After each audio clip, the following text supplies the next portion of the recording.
Hello, I'm Mark, and welcome to another Scotch review. Today we have Hazelburn. This is the Hazelburn 13 limited edition. This is Ex-Bourbon, I think it's 75% Ex-Bourbon Casks and 25% Ex-Sherry Casks. It doesn't give us any information as to what, if they're refills, if they're first fills. Really doesn't even give you any information on the percentages. I just had to search around on the internet quite a bit to figure out what exactly, how much the percentage was of this. So Hazelburn is a Campbeltown single malt Scotch. Campbeltown's located on a peninsula, but kind of between Islay and the mainland. And there are only 3 Campbeltown distilleries as of now. There is one that is going to be under construction, or going to be under construction. I'm not sure. I think Hazelburn is triple distilled, unlike most Scotches that are double distilled. So Hazelburn is triple distilled, making it a little bit unique. It is also Campbeltown. As I said, there's only 3 distilleries there. So again, there's certainly some uniqueness to this. Campbeltown used to be a booming, thriving. They used to have like 35 distilleries. It used to be like the main part of Scotland that created Scotch, but now they're down. At one point they were down to 1. I think Glen Scotia was the only one left at one point, and now they're up to 3 and they're fixing to build 4. But yes, so not a lot of Campbeltown distilleries out there. Campbeltown. So Campbeltown. Okay, so, and what else can I tell you? It's one of 3 styles they make at the Springbank distillery. They make this, which is the triple distilled, no non-peated. They make the Springbank, which is double to 2.5% times distilled and lightly peated, and then the long row, which is heavily peated. So, but only 10% of the distillate that comes out of there is Hazelburn, and 10% is the long row. The rest is all Springbank. But Springbank also has capacity to make like 3 times what they're making. I think they're only cranking out like 250,000 gallons or something like that, and they have the capacity to do triple that. It's the only distillery to perform every step of the whiskey making process, from malting to barley to bottling. Others do some malting, but not all. But at Springbank, they do all their own malting.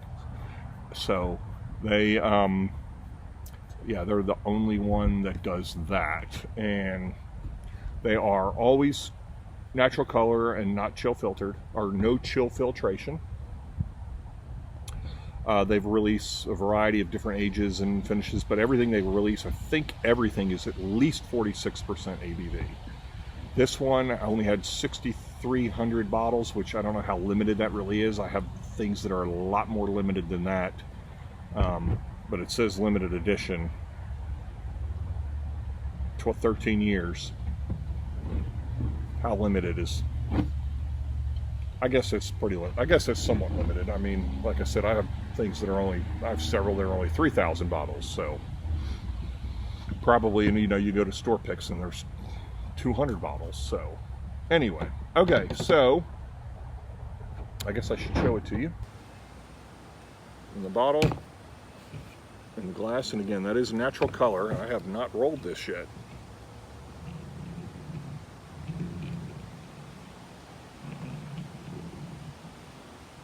Okay, so let's read what's on. There's not much on the box or the label. So J&A Mitchell, Scotland's oldest distillery. J&A Mitchell, I think, bought it in 1937, I believe, is when, no, they may have owned it longer than that. I can't remember. 1828. Yeah. Scotland's oldest distilling family opened their distillery in 1828 on the site of a previously illicit distillery of Archibald Mitchell. It is unique among Scotland's distilleries in that all parts of the process, from traditional floor malting to bottling, are carried out in one location. It is the only distillery in Scotland to produce 3 different single malts: Springbank, Long Row, and Hazelburn. That's it. That's all it says. And this doesn't say much more. It just says Hazelburn is a single malt Scotch whiskey, is triple distilled and free of artificial coloring, and is also not chill filtered. This will cause a light natural haze to form when it is cold, but will disappear when the temperature returns to normal. That's it. 13 years old.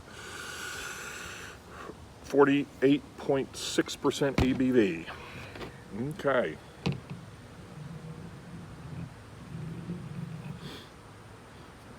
Oh, I already showed it to you. All right. So, what do we got on the nose?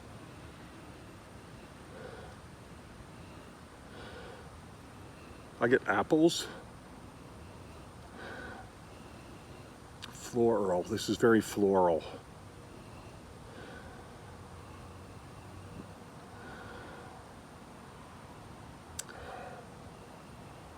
Getting vanilla for sure.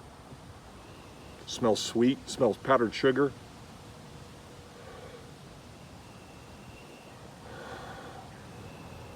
Apricots. Apricots, apple.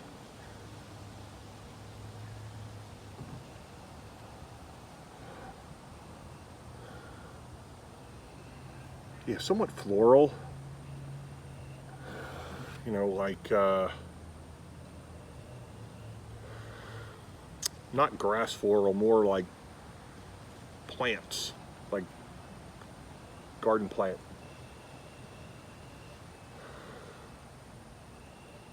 Garden flowers, yeah. Getting some honey, a little bit of coconut. Definitely getting some spice in there, some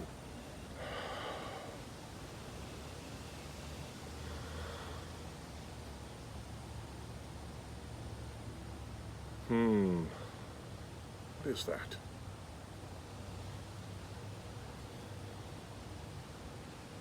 Maybe a wood spice?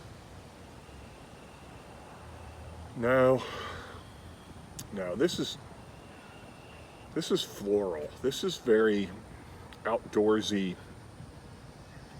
I don't want to say grass because it's not grassy, but it's outdoorsy, floral, honey, apple, vanilla. Yeah. Okay.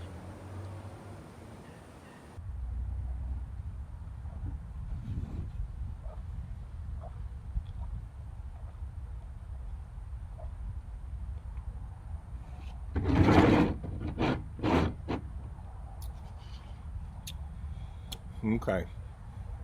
Getting some maltiness. Yes, maltiness and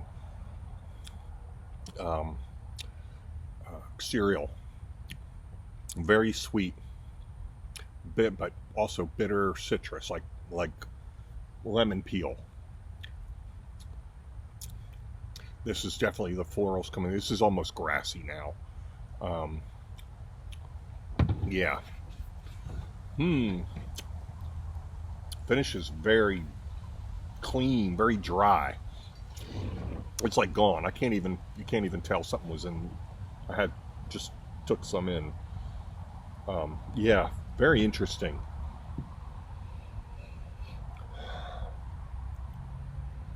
Although 48.6, it tastes hotter than that. I'd have bet north of 50.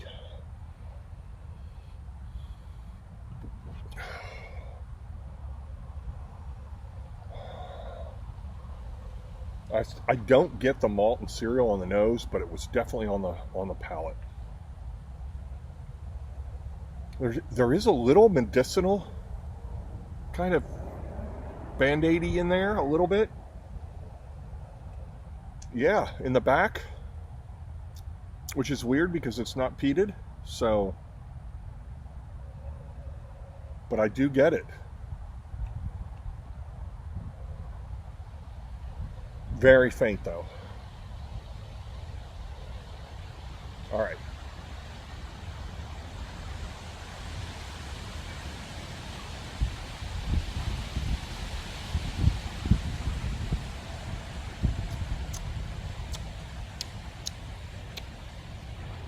Yeah. Lemon citrus comes through, some pepper starts to come through, kind of hits you a little bit after. Sweet, but then turns into this peppery, bitter. I guess that medicinal smoke. Again, it's not peated, but I don't know why I'm getting this. It's almost like a little bit of roasted pineapple. But otherwise, yeah, definitely, it's grassy and such. Grassy and maybe some hay on the palate. Okay. Not bad.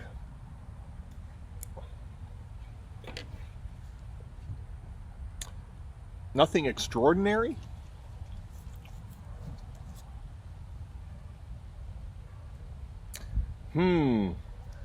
I guess I'd go with a